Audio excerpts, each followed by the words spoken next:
Hi, everyone, and welcome to the Say a Women series, where we share stories of inspiration, strength, and purpose. Today, I'm so grateful to be here with Cassie, someone who's deeply moved me, not just because of what she's been through, but because of how she's chosen to move through it. Cassie is the founder of Dare to Live, and she's here with us today to share her story. For those who don't know about your story, can you share a little bit about your journey and when you were first diagnosed and those early moments and what it felt like for you? It was the 11th of April 2023, so it's 2 years ago now. I had this big pain event that landed me at the Sunshine Coast University Hospital. Went in there thinking it was just going to be an infection. They thought maybe my ovaries, there was a cyst bursting or something. And, it was a 2-month journey from that part to where I got the actual diagnosis. So I was sitting in my doctor's room and we had formed this beautiful kind of affiliation in the investigation to get to that point. And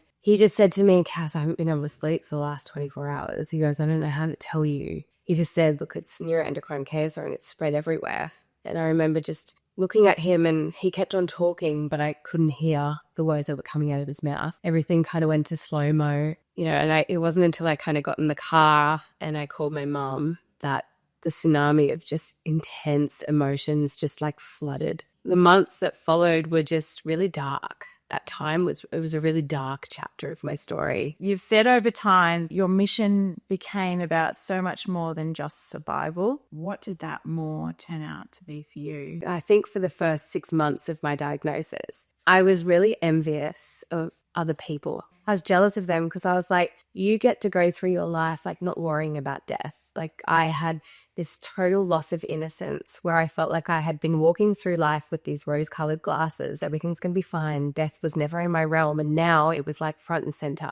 Every single person on this planet dances with their mortality every day. I'm just super and hyper aware of mine. And so actually you and I, or me and anyone else, we're no different. Like none of us are guaranteed tomorrow. And now I realize that life is actually a ticking time bomb for all of us and that it can go off at any moment. One thing is certainly life, and that is that we will all die. But none of us know when that is going to happen, and we don't have a crystal ball. And so I think in that moment, I realized I can either focus on surviving or I can pour my energy into living. I realized that healing isn't about being broken. Healing is something that all of us are doing. It's an unraveling, it's a remembering, it's an awakening, it's like an expansion, it's a becoming. And I think that's where the more peace comes in, because since I've been living my life through this lens of not surviving but living, I am inviting more joy, more love, more laughter, more peace, more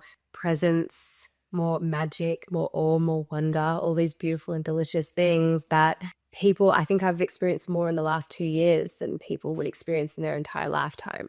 Yeah. Was there a moment during your journey, during treatment or after treatment, where you felt a real shift in your perspective on life or how you wanted to live going forward? Beautiful question. There's a quote that I really love. It says, we all have 2 lives and the second starts when we realize we only have one. And there was a moment where I realized I was sitting at my computer one day and I just got a call from Sunshine Coast Radiology, and they said, we just got your urgent request for a PET scan. Can you come in tomorrow? And I was like, what? I had no idea about this. And so I called my oncologist straight away after. I was like, what the hell is going on? And he said, oh, your case has just been taken to the MDT board, which is like a group of 8 doctors, and they review people's cases every couple of weeks.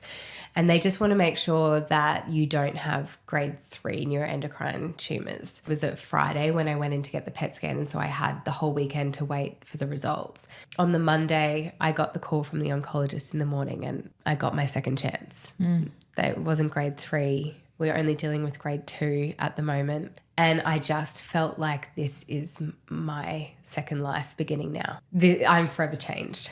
I will never take anything for granted. And I think from that moment, everything shifted. This is when I really stepped into, like we spoke before, from existing or surviving to like living and being enlivened in my life. And I think it also shifted me to this new perspective where for so often prior, I had thought to myself, oh, I have to do something or I have to do this, to now I get to. Like I get to fold the washing. I get to take my children to school. Yeah. I get to go to work. These things is filled with so much gratitude. Like my perspective on life and the lens through which I changed after that moment where I got my chance at a second life, it shifted everything. You talk so beautifully about slowing down, creating spaciousness and trusting a life more deeply. What does that actually look like for you in your everyday life now? I think I am becoming a lot more intentional and boundaried around my energy and where I put things. So I feel like I am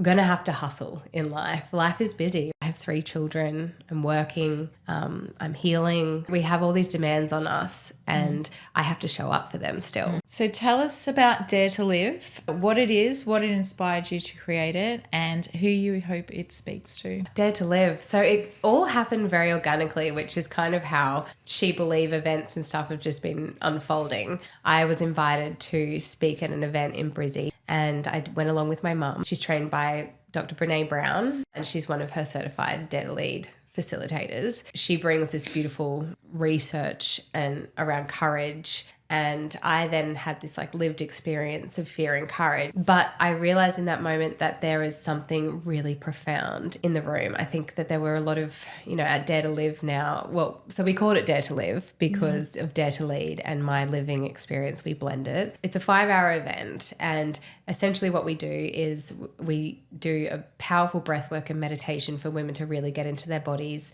and their minds. And then we have a beautiful lunch and then there's a 2.5-hour workshop with Mum and I where it's all around fear. And we take women through a process of really unpacking what fear is like for them, how it's showing up in their life. We give them the tools to reframe fear and to use it as a catalyst for growth for them. And we kind of have this structure of this day, but I am blown away by the insights. They literally fly in from left, right and center. It's kind of like you think that where people might have their moments, but what I'm realizing is that all Dare to Live is it's a space for women to have permission to feel and allow themselves to be vulnerable and think about what's really going on for them in their life. How does it feel after everything you've walked through to now be holding a space for other women to reconnect with themselves? I think if I can be a catalyst for other women's becoming, if I can fall on the sword to be able to help other women, then that for me feels like it's healing and